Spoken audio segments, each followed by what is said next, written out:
Hello students, you're welcome in maths class. Today I am going to start a new chapter. Name of the chapter is data handling. Clear? This is part 1.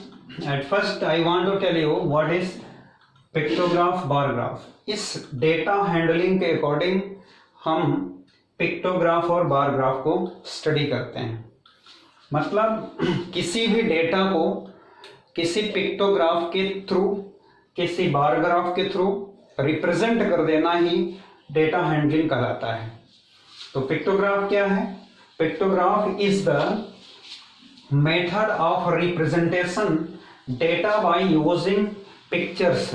मतलब pictures के through उस data को represent कर देना ही pictograph कहलाता है. जैसे मान लीजिए क्लास 5 to 7, मतलब 5, 6, 7 और 8 की स्ट्रेंथ दी गई है. क्लास 5 की स्ट्रेंथ है 40, 6 की स्ट्रेंथ है 30 और 7 की स्ट्रेंथ है 50. और इसको जो है तरह इसको पिक्टोग्राफ के थ्रू रिप्रेजेंट करिए. क्लियर? किसके थ्रू रिप्रेजेंट करना है? पिक्टोग्राफ. पिक्टोग्राफ में भी बताया गया पिक्चर्स होते हैं. मतलब 40 स्टूडेंट क्लास 5 को दिखाना है तो आप यहां देखिए क्लास हो गया आपका, ये क्लास हो गया. और अब इसके स्टूडेंट्स को दिखाना है, किसके थ्रू दिखाना है? पिक्चर्स के थ्रू. तो चलिए मान लीजिए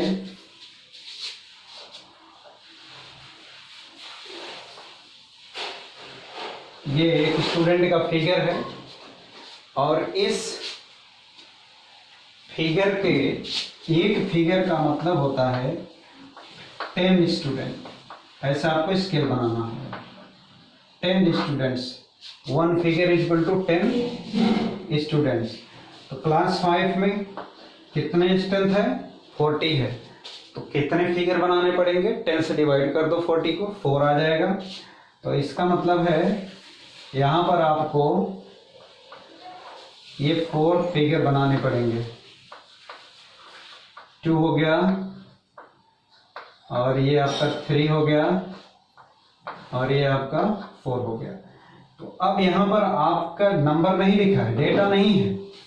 एक स्केल होगी कि 1 figure is equal to 10 students और आपने इसमें दिखा दिया 1 2 3 4 figure. That means 1 figure is equal to 10 student. तो 4 फिगर का मतलब 4 का मतलब हो गया 40 स्टूडेंट.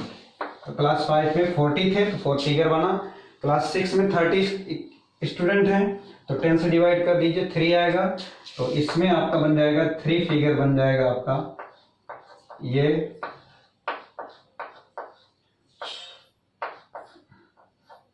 इस तरह से. आप देखिए डेटा दिया गया है और यही जो डेटा है इसी को बोला जाता है, अभी बताते हैं आपको, रॉ डेटा भी बोला जाता है. ये जो रॉ डेटा लिखा गया है तो इस आंकड़े को रॉ डेटा बोला जाता है. अब क्या हो गया? ये 3 फिगर हो गया. और 7 में कितने स्टूडेंट हैं? 5. इसमें 10 का डिवाइड करिए, कितना आ जाएगा? 5. कितना आएगा? इतने फिगर आपको बनाना है. तो 7 में 5 फिगर बन जाएगा. 1 2 3 4 5. तो इसी डेटा को ऐसे रिप्रेजेंट कर देना ही पिक्टोग्राफ कहलाता है. और ये पिक्टोग्राफ आपका डेटा हैंडलिंग के अकॉर्डिंग आता है. अब दूसरी चीज है, इसमें बार ग्राफ है. एक पिक्टोग्राफ भी मैंने आपको बताया और ये बार ग्राफ. ये बार ग्राफ के थ्रू ही हम जब डेटा को रिप्रेजेंट करते हैं तो वो आपका डेटा हैंडलिंग के अकॉर्डिंग आता है. तो बार ग्राफ आप देखिए फर्स्ट फिगर पर, यहाँ फर्स्ट पेज पर आपकी बुक में बना हुआ है ऐसे जब ये जो बने हैं ये बार ग्राफ हैं, किसी भी डेटा को बार ग्राफ के थ्रू दिखाना ही कहलाता है। जैसे टाइप्स ऑफ फ्रूट्स दिए गए हैं, ऑरेंज, एप्पल्स और स्ट्रॉबेरी, मैंगो और ग्रेप्स, ये 5 तरह के फ्रूट्स हैं, इसको बार ग्राफ से दिखाया गया है। अब इसी बार ग्राफ के अकॉर्डिंग क्वेश्चन पूछ रहा है which fruit is most liked by children, किस फ्रूट को ज़्यादा लोग लाइक करते हैं। तो आप बार ग्राफ देख कर बता सकते हैं, जिसका बार ग्राफ सबसे ऊपर है वो आंसर हो जाएगा। तो किसका है, मैंगो का, तो आंसर में आ जाएगा आपका मैंगो आ जाएगा। दूसरा क्वेश्चन पूछा है which fruit is least liked by children, सबसे कम किस फ्रूट को लोग लाइक करते हैं। तो आप देख रहे हैं ये आपका सबसे कम है हाइट इसकी, इस ग्राफ की, और इसमें लिखा गया है ग्रेप्स, तो इसका आंसर हो जाएगा यहाँ पर ग्रेप्स हो जाएगा। उसके बाद क्वेश्चन 3 पूछता है how many childrens like strawberry, strawberry कितने लोग लाइक करते हैं। तो स्ट्रॉबेरी आप देख रहे हैं येलो कलर वाला है, यहाँ तक बना है, इस पर आप देख पढ़िए यहाँ 14 लोग हो गए, नंबर ऑफ चिल्ड्रन इस पर दिखाया गया है। तो ये 14 लोग लाइक करते हैं स्ट्रॉबेरी को, तो आप इसमें भरेंगे 3rd के आंसर में स्ट्रॉबेरी, और 14 भरेंगे। How many do not apples and grapes, how many do not like, कितने लोग एप्पल और ग्रेप्स नहीं लाइक करते हैं। तो देखिए एप्पल के हैं 8 लोग और ग्रेप्स के, अच्छा एप्पल और ग्रेप्स वाले यहाँ हैं। ऑरेंज का पॉइंट के लिए 12 लोग ऑरेंज वाले हैं और 14 लोग स्ट्रॉबेरी वाले हैं, और मैंगो वाले हैं 18 और 2 20 लोग हैं, 18 और 19 हैं, 19 और 14 और 12 ये ऐड कर लेंगे तो इसका आंसर हो जाएगा। तो ये जो दिख रहा है ये आपका बार ग्राफ है।